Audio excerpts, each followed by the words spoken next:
ஓடி விளையாடு ஓய்ந்திருக்கலாகாது. அதுக்கு தான் சூப்பர் சரவணா ஸ்டோர்ஸ்ல சம்மருக்கு ஆடைகள் வாங்கும் போது அவுட்டோர் கேம்ஸ் ஃப்ரீ. ஓடு ஆடு விளையாடு சூப்பர் சரவணா ஸ்டோர்ஸ் சம்மர் கோடையை கொண்டாடலாம்.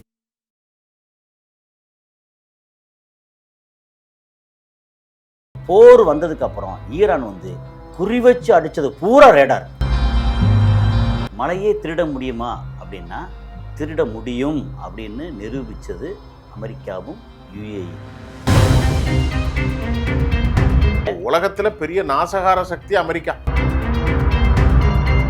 இப்பதான் இப்பதானே அடிச்சாங்க, நடந்துகிட்டு இருக்கு. அடிச்சதுக்கு அப்புறம் நடந்த விஷயங்கள் இதெல்லாம். ஈரான், ஈராக், ஓமன்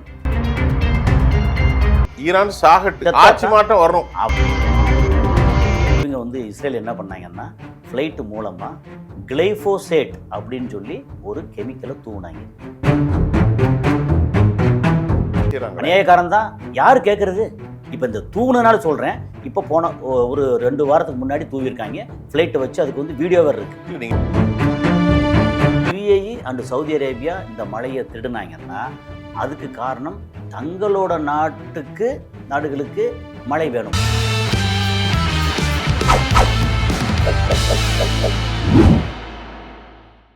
நேயர்களே, உலகத்துல பல அதிசயம் நடக்கு. அது நாங்கள் கற்பனைக்கு அப்பாற்பட்ட சில விஷயம் நடக்குது. இது நடக்குமா அப்படின்னு கேட்பதற்கும் இங்கே ஒரு முக்கியமான நிகழ்வு இருக்கிறது. ஈரான்கிற தேசம் பெர்ஷியனுடைய வளைகுடாவில் மிகப்பெரிய ஒரு தேசமும் நாகரிகம் கொண்டது. கடந்த 2 தசாப்தமாக 20 வருஷத்துக்கு மேலே அந்த நாட்டில் மழையே பொழியலைங்க. பெரிய வறட்சி, டேமெல்லாம் வறண்டு போனது. இதுக்கான காரணத்தை தெரியல. சமீபகாலமாக கூட அந்த மக்கள் கடுமையான அனர்த்தத்தை சந்தித்தார்கள். அதுக்கு பின்னாடி ஒரு பெரிய சதி இருக்குதுன்னு சொன்னால் நீங்கள் நம்புவீங்களா? இறைவன் கொடுக்குற மழையை எவனால் தடுக்க முடியும்? அது உண்மைதான். ஆனாலும் இறைவன் கொடுத்தான். இந்த உலக பிரகாரமான நச்சுத்தன்மைகள் அதை தடுத்ததா? அதற்கு பின்னால் இருக்கக்கூடிய விஷயம் என்ன? வழக்கம் போல் சர்வதேச பகுப்பாய்வாளர், இவர் ஒரு அக்ரிகல்ச்சருக்கும் கூட நம்மளோட நிறைய அந்த விஷயங்கள் நிறைய தெரிஞ்சவர், இயற்கை ஆர்வலர், இயற்கையை பற்றிய உண்மைகளை நமக்கூட எப்பவும் அரசியல் பேசுகிறவரை கொஞ்சம் சேஞ்ச் பண்ணி பேச வைக்கிறோம். திரு கசாலி அவர்கள். சார் வாங்க. சார், மழையை திருட முடியுமா? என்ன நடவடிக்கை? ஆமாம், நமக்கு ஒரு கவிதை தொகுப்பில் கேள்விப்பட்டிருப்பீங்களான்னு தெரியல. மழையை திருடியவன் அப்படின்னு டைட்டிலில் கவிதை தொகுப்பு. ஓகே, மனதை திருடியவன், மலையை திருடியவன், மகளிரை திருடியவன், மனதை, இந்த மாதிரி திருடியவன்றதில் நிறையா திருடியவன் இதெல்லாம் வரும். மலையை திருட முடியுமா அப்படின்னா திருட முடியும் அப்படின்னு நிரூபித்தது அமெரிக்காவும் யுஏஇ நாடும். எந்த நாட்டோட மலையை திருடினாங்க? ஈரான் நாட்டோட மலையை திருடினாங்க. ஏன் திருடினாங்க? யுஏஇ அண்டு சவுதி அரேபியா இந்த மலையை திருடினாங்கன்னா அதுக்கு காரணம் தங்களோட நாடுகளுக்கு மழை வேணும். வறட்சி, அங்கே பாலைவனம், வறட்சி, அதனால் மழை வேணும். அதனால் அந்த பக்கம் போகிற மேகத்தை தடுத்து தான் நாட்டுக்கு பொழிய வச்சாங்க. அது ஈரானுக்கு போகக்கூடிய மேகத்தை தடுத்துட்டாங்க அப்படின்னு ஒரு டீட்டெயில் இருக்குது. நம்பர் 1. நம்பர் 2, இது ஒரு 20% திருடுனாங்கன்னா இன்னும் 80% வறட்சிக்கு காரணம் அமெரிக்காவின் சதி. எப்படி சதி பண்ண முடியும்? அங்கே ஈரானுக்கு உள்ளே போய் சதி பண்ணாங்களா, வெளியே சதி பண்ணாங்களா அப்படின்னு கொஞ்சம் டீட்டெயில்டாக பேசிடலாம். Number 1 Saudi Arabia and UAE. யுஏஇயில் ரொம்ப குறிப்பாக அபுதாபி அண்டு துபாய், இந்த 2க்கும் செடி வச்சு மரம் வச்சு அந்த நகரத்தை பயங்கரமாக அழகுபடுத்துகிறாங்க. அதுக்கு யூஸ் பண்ணுற தண்ணி இந்த இது இருக்கு இல்லையா, டீசலைசேஷன் இல்லாமல் இந்த மாதிரி சீவேஜ் வாட்டர் இருக்குல்ல, அதை க்ளீன் பண்ணி தண்ணியாக விடுறாங்க. அதுக்கப்புறம் அதோட சாலிட் எல்லாத்தையும் உரமாக போடுறாங்க அப்படின்னு சொல்லி ரோடில் இதெல்லாம் பார்த்தா அப்படி பயங்கர மரம் இதெல்லாம் இருக்குது. நான் அந்த இதில் இருந்ததுனால, லேண்ட்ஸ்கேப்பிங்கில் இருந்ததுனால எனக்கு தெரியும் இதெல்லாம் பண்ணாங்க. அதோட சேர்த்து திடீர்னு மழை வந்தால் என்ன நடக்கும்? மொத்த மைக்ரோ கிளைமேட் இருக்குல்ல, அதெல்லாம் நல்லாயிருக்கும். கொஞ்சம் பறவை பூச்சிகள்லாம் வந்தது அங்கே. இந்த மழை எப்போ கிடைக்கும்? நார்மலாக நமக்கு ஒரு மலங்காடு, இப்போ நம்ம ஊருக்கு போகிறோம், திருச்சி போகிறோன்னு வச்சுங்களேன், ரைட்டு லெஃப்ட்டு பார்த்தோம்னா கொஞ்சம் தூரம் போனால் இங்கே செங்கல்பட்டு பக்கமெல்லாம் பெரிய மலை இருக்குது. அதில் பார்த்தா க்ரீனரி, பச்சை பசுமையாக இருக்குது. தாண்டி போனால் வயல்வெளி இருக்குது. அப்புறம் அங்கங்கே தோப்பு இதெல்லாம் இருக்குது. பார்த்தா ஓவராலாக பார்த்திங்கன்னா நமக்கு காடுகள், வயல்வெளி நல்லா இருக்குது, பசுமை இருக்குது. நீங்கள் அதை அப்படியே Abu Dhabi, Dubai, Saudi Arabia travel பண்ணி பாருங்கள். வெட்டவெளி, மணல், மணல், மேலும் மணல். அப்படி இருக்கிற இடத்துல இந்த மேகம் தப்பி தவறி கிராஸ் ஆகுன்னு வச்சுங்களேன், எங்கேருந்து மழை பெய்யும்? அந்த மழையை அந்த மேகத்தை வந்து பிடிச்சி இழுக்கணும்னா அங்கே வந்து இந்த ஹியூமிடிட்டின்னு சொல்லுவோம் இல்லையா, அந்த ஈரப்பதம், அது வந்து மேலே போய் பட்டா, அது காற்றோடி அப்படியே மேலே போய் பட்டா தான் அது வந்து மேகம் ஒன்றோட ஒன்று சேர்ந்து மழையாக வரும். அப்படிங்கிறது நமக்கு எல்லாருக்கும் தெரிஞ்ச விஷயம். ஓகே, மேகமே குறைவாக தான் போகும். சில நேரம் மேகம் வந்து வேறு வழி இல்லாமல் அப்படியே கிராஸ் ஆகி போகும். எதை நோக்கி போகும்னா, உலகம் சுழற்சி இருக்குல்ல, அதில் ஈரானுக்கு நம்ம பேசுகிறது இப்போ ஈரானுக்கு போகக்கூடிய மேகம் வந்து ஒரு பக்கம் இங்கே அரபிக்கடல்லேருந்து சவுதி அரேபியா வழியே யுஏஇயை கிராஸ் பண்ணி பெர்ஷியன் கல்ஃபை கிராஸ் பண்ணி ஈரான் போகும். போகிற வழியில் ஈரானில் கிரீனரி இருந்துச்சுன்னா அங்கே கொஞ்சம் மழை பெய்யும். மிச்சம் இருக்கிற இது வந்து அப்படியே ஆப்கானிஸ்தான், பாகிஸ்தான் அப்படி கிராஸ் பண்ணி அங்கிட்டு போகும் மேகம். இது உலகத்தை வந்து எந்தெந்த இடத்துல மழை இருக்கோ அங்கெல்லாம் தேவை இருக்கோ அங்கெல்லாம் போய் இப்போ தேவை இருக்குங்கிறத விட எங்கெல்லாம் கிரீனரி இருக்கோ அங்கெல்லாம் மழை பெஞ்சிட்டே போகும். இது சாதாரண ஒரு சாதாரண விஷயம். இது அதாவது ஒரு இயற்கை சுழற்சி. ஏன்னா பூமி வந்து தன்னைத்தானே 24 மணி நேரத்துக்கு ஒரு வாட்டி சுற்றிடுது. அப்படி சுற்றும் போது மேலே அதோடு சேர்த்து புவியீர்ப்பு விசையில் சேர்த்து அந்த மேகம் எல்லாமே சுற்றுது. அதில் அது காற்றுக்கு போகிறது எல்லாம் சேர்த்து இன்னும் அப்புறம் ஈரானுக்கு வரக்கூடியதில் ஒன்று இந்த ரூட்டில் வருது, இன்னொன்று டர்க்கியை தாண்டி மத்திய தரைக்கடல் மெடிட்டரேனியன் சி இருக்கு இல்லையா, அங்கேருந்து வந்து துருக்கி வழியாக அந்த வழி இன்னொரு மேகம் வருது. இப்போது அரபிக்கடல்லேருந்து சவுதி யுஏஇ வழியே போகிறதுல இவங்க பிடிச்சி இழுக்கிறது காரணம் வந்து அவங்களுக்கு மழை தேவை. எப்படி பிடிச்சி இழுக்கிறாங்க அப்படின்னா, ஒரு டெக்னிக்கல் டேம் இருக்குது, அதுக்கு பேர் வந்து க்ளவுட் சீடிங் அப்படின்னு பேர். க்ளவுடு சீடிங்னா மேகம் அதில் விதைக்கிறது. எதை விதைப்பாங்கன்னா, நம்ம சாதாரண உப்பு இருக்குல்ல, சோடியம் குளோரைடு, அதுவும் அதுக்கப்புறம் வந்து சில்வர் அயோடைடு. பேர் வந்து க்ளவுட் சீடிங். இப்போ தமிழ்நாட்டில் கூட எம்ஜிஆருடைய காலத்தில் அந்த மாதிரி ஒரு நடந்துச்சு, ட்ரை பண்ணாங்க. அப்புறம் நமக்கு வந்து தேவையில்லாமல் போயிடுச்சு. ஏன்னா ஒரு காலநிலை மாறும்போது ஆட்டோமேட்டிக்காக மழை பெஞ்சிருச்சு, நமக்கு தேவை. அங்கே வந்து மழையே இல்லை. அங்கே வந்து நம்ம மழைப்பொழிவை பற்றி ஒரு சின்னதாக புரிதலுக்காக சொல்லிடுவோம்.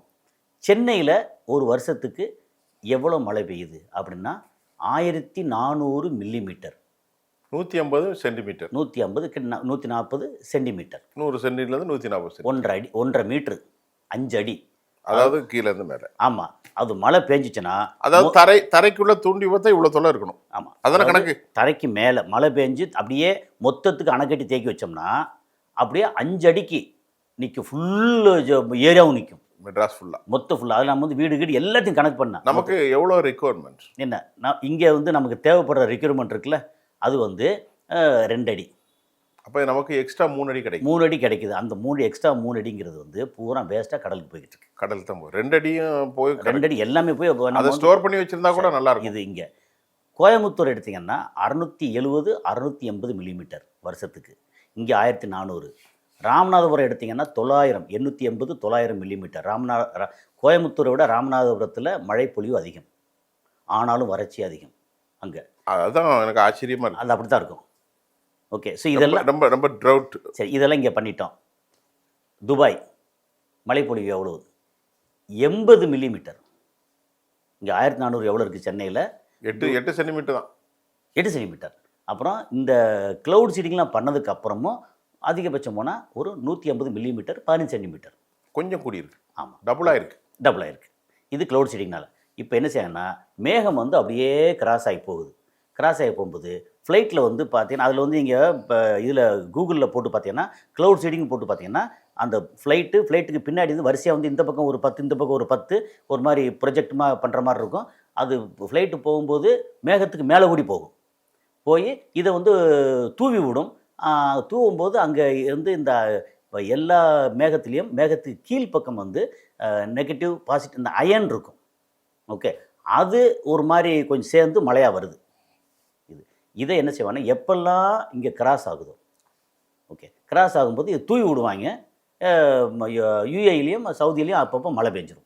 அந்த மேகம் இருக்குல்ல, அங்கே போகக்கூடிய மேகத்தை ஒரு பாதி மேகமோ ஒரு கால்வாசி மேகமோ இங்கே தடுத்துட்டாங்கன்னா ஈரானுக்கு எங்கே போய் மழை பெய்யும்? ஈரானுக்கு இந்த க்ளவுட் சீடிங் கிடையாது. இந்த வேலையை யார் செய்கிறா? இந்த வேலையை வந்து அமெரிக்க துணையோட யுஏஇ அண்ட் சவுதி அரேபியா தொடர்ந்து 20 வருஷமாக செஞ்சுட்டு இருந்தாங்க. பெரிய அநியாயம் இல்லது. அது க்ளவுட் சீடிங் ஆக்சுவலாக பண்ணக்கூடாது, ஆனால் பண்ணாங்க. மனித சமூகத்துக்கு விரோதமானது. அது என்னென்னா, சும்மா அது நீங்க சொல்றது மனுஷ சமூகமா சவுதி அரேபியாவும் இல்ல, யுனைடெட் அரபு எமிரேட்ஸும் இல்ல. அது பொறுமையானவனா இருந்திருக்கான். இயற்கையாக தானாக கிடைக்கிது எல்லாமே செயற்கையாக எல்லாமே தனக்கு கிடைக்கணுங்கிறது. இப்போ நம்ம வந்து ஏசிக்குள்ளே உட்காந்துருக்கோம், அது இயற்கையாக செயற்கை தானே. உலகம் பூரா இப்போ நம்ம ஏசி போடுறோம்னா ஏசிக்கு அந்த வெளியில் கம்ப்ரஸருக்கு பின்னாடி வரக்கூடிய உமிழக்கூடிய இது இருக்குல்ல ஹீட்டு ப்ளஸ்ஸு அந்த தண்ணியை வந்து வெளியில் இருக்க அட்மாஸ்பியர் தண்ணியை உறிஞ்சி சுட்டு சுட்டா உழுது பார்த்தீங்கல்ல, உழுது அந்த தண்ணி இதெல்லாம் எங்கே நம்மளுடைய மொத்த அட்மாஸ்பியரையும் டோட்டலாக நம்ம காயப்படுத்துகிறோன்னு அர்த்தம். ஆமா, அப்புறம் அந்த அட்மாஸ்பியர்ல இருக்கக்கூடிய வாட்டத்துல சக் பண்ணுது, அதான அப்சர்வ் பண்ணுது. அப்சர்வ் பண்ணி இருக்கிற தண்ணி பூரா சுட்டு சுட்டா விழுந்து வீணாக்கிறோம். அப்புறம் காத்துல இருக்கக்கூடிய அந்த ஈரப்பதம் மாய்ச்சர் அந்த ஈரப்பதத்தை பூரா நம்ம எடுத்துறோம். ஏசி எவ்வளவு போட காத்துல உள்ள ஈரப்பதங்கள் அப்சர்வ் பண்ணப்படும். 20 அது அப்சர்வ்னு சொல்லக்கூடாது, ஷக் பண்ணப்படும். ஷக் பண்ணிடுது. அப்போ காத்து வந்து மலடாயிருது, அதுக்குடைய இயற்கை தன்மை இழந்து போயிடுது. அப்போ நமக்கு வெளியில் போனால் ஏன் இவ்வளோ வெக்கையாக இருக்குது, வெப்பமாக இருக்குது, நம்ம இடம் வந்து ஏசியை போட்டு நம்மளுடைய இடத்த வந்து இன்னும் பாலைவனமாக்கிட்டு இருக்கோம். இந்த வெப்பம் இருக்கு இல்லையா, இதை நம்ம இதையும் சேர்த்து சொல்லிடலாம். இந்த வெப்பம் அதிகமாக மரங்களில் செடிகளில் இலைகள் இருக்கக்கூடிய பூச்சி புழுக்கள் இருக்குல்ல, அது தொந்தரவாகும். அதோட இது இருக்கு இல்லையா, ஈகோசிஸ்டம் தொந்தரவாகும். அப்புறம் பறவைகள் இருக்குல்ல, அதுக்கு சில சூழல் வரும். இவ்வளோ ஹீட் வந்து அதுக்கும் தாங்காது, அதுவும் தொந்தரவாகுது. அப்போ தாங்க முடியாமல் பறவைகள் சாகுது, பூச்சி சாகுது. அப்புறம் அதோட இது மாறுது, அடாப்டேஷன் மாறுது. இது ஒரு பக்கம். அப்போ நம்ம இந்த ஈரானுக்கு போகிறத இவங்க வந்து க்ளவுட் சீடிங் மெத்தடில் இந்த பக்கம் போகிறத, அதாவது அரபிக்கடல்லேருந்து போகக்கூடிய மேகத்திலேருந்து க்ளவுட் சீடிங் பண்ணி இவங்க மலையை எடுத்துக்கிறாங்க. அங்கே வந்து மழை குறைஞ்சிருது. இன்னொரு பக்கம் மெடிட்ரேனியன் சி இருக்கு இல்லையா, அங்கேருந்து துருக்கி வழியே இந்த ரூட்டு ஈராக் வழியே வரக்கூடிய அந்த மேகம் இருக்கு இல்லையா, அதை வந்து யாரும் க்ளவுட் சீடிங் பண்ணுறதில்ல. ஆனால் அந்த மேகத்தை வந்து கலைச்சி விட்றாங்க. எப்படின்னா, இங்கே 2003 2004 அதுக்கு முன்னாடி ஈரானுக்கு கிடைச்ச மழைப்பொழிவு, அதுக்கு அப்புறம் ஈரானுக்கு குறைஞ்ச மழைப்பொழிவு எடுத்தோன்னா 67% மழை வந்து குறைஞ்சிருக்கு ஈரானுக்கு. 67 நம்ம இப்போ இங்கே சொல்கிறோம் சென்னையில் 1400 மில்லிமீட்டர் அப்படின்னு சொல்கிறோம். கிட்டத்தட்ட அதில் 1000 மில்லிமீட்டர் மழை இல்லைன்னா சென்னை என்ன ஆகும்? 600 மில்லிமீட்டர் மழை குறைஞ்சிரும். 67 70%. நான் சொல்கிறேன் 1000 மில்லிமீட்டர் மழையில் 67%னா 600 மில்லிமீட்டர் 700 1000 மில்லிமீட்டர் 70%. அது குறைஞ்சிரும். அப்போ வெறும் 500 மில்லிமீட்டர் 50 சென்டிமீட்டர் தான் மிச்சம் இருக்கும். அப்போ நம்மளுடைய ஈகோசிஸ்டம் என்ன ஆகும்? அங்கே அந்த மாதிரி இதே சூழ்நிலை ஈரானில் ஏற்பட்டது. ஒரு பக்கம் க்ளவுட் சீடிங், இன்னொரு பக்கம் வந்து அமெரிக்கா வேணும்னு பண்ண விஷயம் என்ன தெரியுமா? 2003க்கு அப்புறம் 2003 2004 2005 இந்த டைமில் என்ன பண்ணாங்கன்னா, ஒரு பெரிய டோம் மாதிரி வந்து அங்கங்கே எங்கே அமெரிக்காவோட நிலைகள் இருக்குல்ல, Qatar, UAE, Saudi Arabia, Kuwait, இந்த இடங்கள்லாம் ஒரு 1 பில்லியன் 2 பில்லியன் அந்த மாதிரி செலவு பண்ணி ரேடார் சிஸ்டம் வச்சாங்க. கேள்விப்பட்டிருக்கீங்க? இப்போ சமீபத்தில் அடித்ததே அல் உதியத்தில் அடித்தாங்கல்ல. அந்த ரேடார் வந்து எதுக்குன்னா, வெறுமனே இந்த ஃப்ளைட்டு அது ஏதாவது மிசைல் போகிறத கண்காணிக்கிறதுக்கு மட்டும் இல்லை. அந்த ரேடார் சிஸ்டம் எதுக்குன்னா, இந்த மேகம் இருக்கு இல்லையா, மேகத்தை கலைக்கிறதுக்கு. ரேடார் வச்சு மேகத்தை கலைக்கலாம். அப்போ இது எப்படி அப்படின்னா, மேகத்தை பற்றின கொஞ்சம் விளக்கம் சொல்லிடலாம். நம்ம வந்து ஒரு சின்னதாக பாடம் எடுத்த மாதிரி பிரச்சனை இல்லை, விளக்கம் சொல்லிடலாம். மேகம் வந்து மொத்தத்துக்கு 4 வகையான மேகம் இருக்குது. நம்ம பார்த்துருப்போம். ஒன்று வந்து சிரஸ், ஸ்ட்ரேட்டஸ், குமிலஸ், நிம்பஸ் அப்படின்னு 4 மேகம் இருக்குது. சிரஸ் அப்படின்னு சொல்லியாச்சுன்னா ஒரு சின்ன சின்ன பிட்டாக தீட்டல் மாதிரி தெரியும், குட்டி குட்டியாக சில நேரம் பார்த்துருப்போம். திட்டாக இருக்கும். அதை நம்ம பார்த்துருப்போம், எக்ஸ்பீரியன்ஸ் பண்ணியிருக்கோம், நிறைய பார்த்துருக்கோம். இப்போ கூட பார்க்கலாம். ப்ளூ கலர் வானத்தில் சில நேரத்தை பார்த்தா அங்கங்கே திட்டாக இருக்கும், பேட்ச். அது வந்து சிரஸ். ஸ்ட்ரேட்டஸ்னு ஒன்று இருக்குது. அது எப்படின்னா, இந்த ஓலைப்பாயை சுருட்டின மாதிரி மேகம் சுருட்டி நீல நிலமாக சுருட்டி கிடக்கும். அது பார்த்துருப்போம், எல்லாமே பார்த்துருக்கோம். சரி, ஸ்ட்ரேட்டஸ். இன்னொன்று குமிலஸ்னு ஒரு மேகம் இருக்குது. அது பார்த்தா ஹெவியாக பஞ்சு பொதி மாதிரி வெள்ளை விளையேறு பஞ்சு பொதி நல்லா தெரியுது. இது குமிலஸ். அது நம்ம சொன்னோடனே மூஞ்சி கனவுல வருது. இன்னொன்று நிம்பஸ். நிம்பஸ் இல்லை, நிம்பஸ்ங்கிறது எப்படின்னா, டோட்டலாகவே இது வந்து கருப்பு கலரில், இதே குமிலஸ் வந்து பஞ்சு பொதி இருக்கு இல்லையா, கருமேகம். அது வந்து நிம்பஸ். அதாவது ஒரு அக்யூமுலேஷன், ஒரு இடத்துல கருப்பா இருக்கு இல்லையா, அப்போ மொத்த வானமே தெரியாத அளவுக்கு கருப்பா இருக்கு இல்லையா, எக்ஸாக்ட்லி மேகம். அது நிம்பஸ். இப்போ மழை பெய்யக்கூடிய மேகம் எது அப்படின்னா, நிம்பஸ் தனியாகவும் மழை பெய்யாது, குமிலஸ் தனியாகவும் மழை பெய்யாது, சிரஸ் ஸ்ட்ரேட்டஸ் இருக்கு இல்லையா, அது வந்து தனியாக மழை பெய்யாது. ஆனால் இப்போ வந்து குமிலோ நிம்பஸ், சிர்ரோஸ்டேட்டஸ் அப்படின்னு மிக்ஸ் ஆகும் ரெண்டும். அப்படியே இந்த குமிலஸும் நிம்பஸும் சேரும்போது பஞ்சு பொதி மாதிரி ஹெவியாக இருக்கும், ஆனால் கருப்பாக இருக்கும். அது குமிலோ நிம்பஸ். அதுதான் மழை பெய்யக்கூடிய மேகம் உலகத்தில். நிம்பஸ் கண்டிப்பாக தேவை. குமிலோ நிம்பஸ் ரெண்டு தேவை, எல்லா மேகமும் தேவை. அங்கங்கே அதுக்கு ஏற்ற மாதிரி வரும். அதாவது குமிலோ என்பது பஞ்சுபொதி, பஞ்சுப்பொதி, நிம்பஸ் என்பது கருப்பு. கருப்பு ரெண்டு பஞ்சுபொதியும் கருப்பும் சேர்ந்தது குமிலோ நிம்பஸ். குமிலோ நிம்பஸ் அதுதான் மழை பெய்யக்கூடிய மேகம். கருமேகம். கருமேகம் சும்மா வெறும் நிம்பஸால வராது. வெறும் நிம்பஸாக இருந்தால் இருக்கும், அப்படியே தாண்டி அப்படியே போயிடும். பஞ்சு பொதியும் கருப்பும் சேரல. என்னன்னா இந்த மாதிரி ரெண்டு சேர்ந்து இருக்கும்போது எல்லா மேகத்துக்கு கீழேயும் நெகட்டிவ் அயான் இருக்கும், எலக்ட்ரான் இருக்கும். அந்த எலக்ட்ரான் இது வந்து ரெண்டும் வந்து காற்றுக்கு ஏதோ வந்து ஒன்று சேரும்போது அடிக்கும் பாருங்க அடி, அதில் தான் மின்னலும் வரும் இடியும் வரும் சவுண்டு. அந்த மின்னல் இருக்குல்ல, அந்த மின்னல் சீக்கிரம் ஒரே டைமில் உருவாகிறது தான். சரி, மின்னல் சீக்கிரம் வந்துடும், இடி வந்து லேட்டாக வரும். காரணம் அதோட ஸ்பீடு. முடிஞ்சா இப்போது இது நம்ம புரிஞ்சுக்கிட்டோம் மேகத்தை. அப்புறம் அங்கே அரபு நாடுகள்லேருந்து போகக்கூடிய மேகம் வந்து நம்ம ஊரில் வர்ற மாதிரி ரொம்ப ஹெவி கிளவுடெல்லாம் வராது, கம்மியாக வரும். ஆனாலும் அந்த மேகத்தை அந்த மேகம் அப்படியே கிராஸ் பண்ணி ஈரானுக்கு போகும்போது ஈரானில் அங்கங்கே மலைப்பாங்கான இடம் இருக்குது. ஏற்கனவே கிரீனரி முதல்ல நிறைய இருந்தது, இப்போ தான் குறைஞ்சி போச்சு அந்த கிரீனரி. அதெல்லாம் வந்து மழையை பிடிச்சி இழுத்துரும். அங்கங்கே பெய்யக்கூடிய மழை வந்து ஒரு மாதிரி வந்துடும் வச்சுக்கலாம். வந்தால் டேமில் அதில் போய் தண்ணி வந்துருச்சு அப்படின்னா அங்கே வந்து விவசாயம் நல்லாயிருக்கும். இப்போ என்ன பண்ணிட்டாங்க, இந்த பக்கம் போக மேகத்தை யுஏஇ சவுதி அரேபியா பிடிச்சிக்கிட்டாங்க. அங்கிட்டிருந்து வரக்கூடிய மேகம் இருக்கு இல்லையா, அது இப்போ மிச்சம் போக இந்த மேகம் எல்லாத்தையும் இவங்களுடைய அந்த ரேடார் சிஸ்டம் இருக்குது, இது வந்து பல கிலோமீட்டருக்கு போகும். ஓகே, என்னன்னா எலக்ட்ரோ மேக்னெட்டிக் வேவ் அதை வந்து அப்படி இப்போ ஹிட் பண்ண உடனே அந்த மேகத்துக்கு கீழே வந்து எலக்ட்ரான் இதெல்லாம் இருக்கு இல்லையா, அதை வந்து அந்த எலக்ட்ரானை பாசிட்டிவாக நெகட்டிவாக வந்து டிஸ்டர்ப் பண்ணுறது. இது வந்து டெலிபரேட்டாக தான் செய்யறது. டெலிபரேட்டாக இப்போ அவங்களுக்கு தேவைக்கு ரேடாரை வச்சுக்கிட்டதை பற்றி தப்பு இல்லை. ஆமாம், ஆனால் இந்த வேலையில் டெலிபரேட்டாக எங்கெல்லாம் அமெரிக்காவுக்கு எதிரி நாடுகளோ அங்கே எல்லாத்தையும் இந்த வேலையை பார்க்குறாங்கன்னு அர்த்தம்.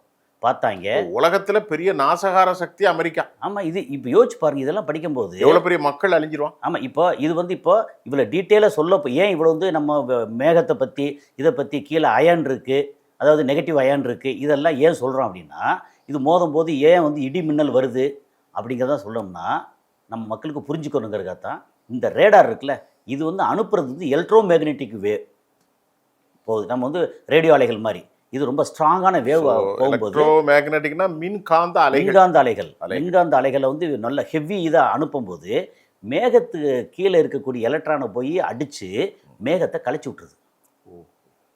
இப்போ இது எதாவது எதிர்பார்த்துக்க முடியுமா?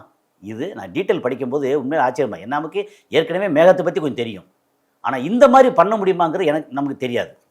அப்போ என்ன சொன்னாங்க, என்ன முன்னாடி வந்து மேகத்திலிருந்து மழை பொழிய வைக்க முடியும்னா மேகத்தை ஏன் கலைக்க முடியாது அப்படின்னு ஒரு கேள்வி வரும்ல. இது மாதிரி பண்ணி 2023 2023 வரைக்கும் 67% மழையை வந்து குறைச்சிட்டாங்க. ஓகே, மொத்தத்துக்கு ஏன் குறைச்சாங்கன்னு காரணம் அப்படின்னா மக்கள் பசி பட்டினி எல்லாம் கடந்தாங்கன்னா ஈரான் சாகட்டு ஆட்சி மாற்றம் வரணும், அவ்வளோதான். ஆட்சி மாற்றத்துக்கு இதுவும் ஒரு வழி அப்படின்னு பண்ணாங்க. இப்போ போர் வந்ததுக்கு அப்புறம் ஈரான் வந்து குறி வச்சு அடித்தது பூரா ரேடார். ஒரு சின்ன விஷயம் இருக்கு, இறையல் தத்துவத்தில் ஒரு அரபில் ஒரு முக்கியமான வார்த்தை. ஓகே, மக்கரு ஓ மக்கர் அல்லாஹ் ஒல்லாஹு ஹைரில் மாக்கிரின்.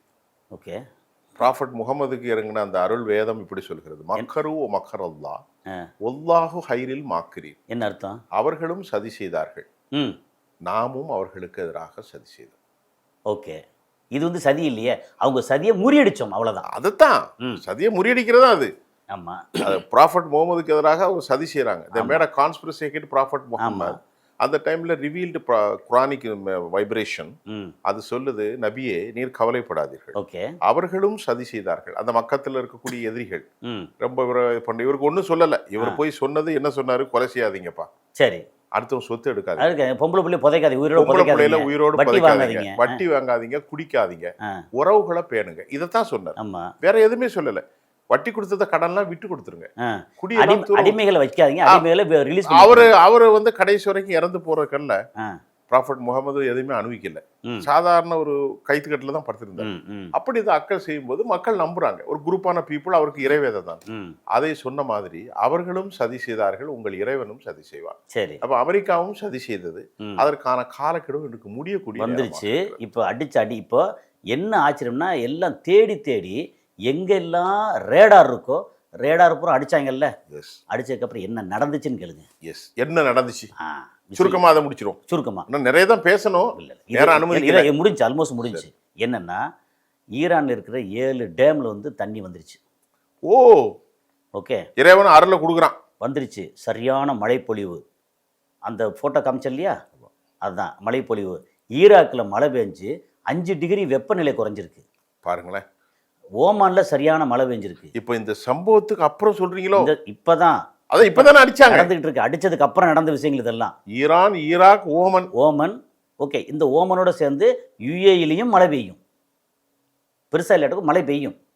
இவங்க க்ளவுட் சீடிங் இப்போ பண்ண நிறுத்திட்டாங்களே. இப்போ என்ன, போன வருஷம் வந்து பயங்கர ஹெவி வெள்ளம் வந்து எக்கச்சக்கமான அனுபவிச்சிட்டாங்க. அதனால் க்ளவுட் சீடிங்கை 2 வருஷம் நிறுத்தி வச்சுருக்காங்க. இந்த வருஷம் பெரிய மழை இல்லை, ஆனால் ஓமனில் மழை பெய்யுது.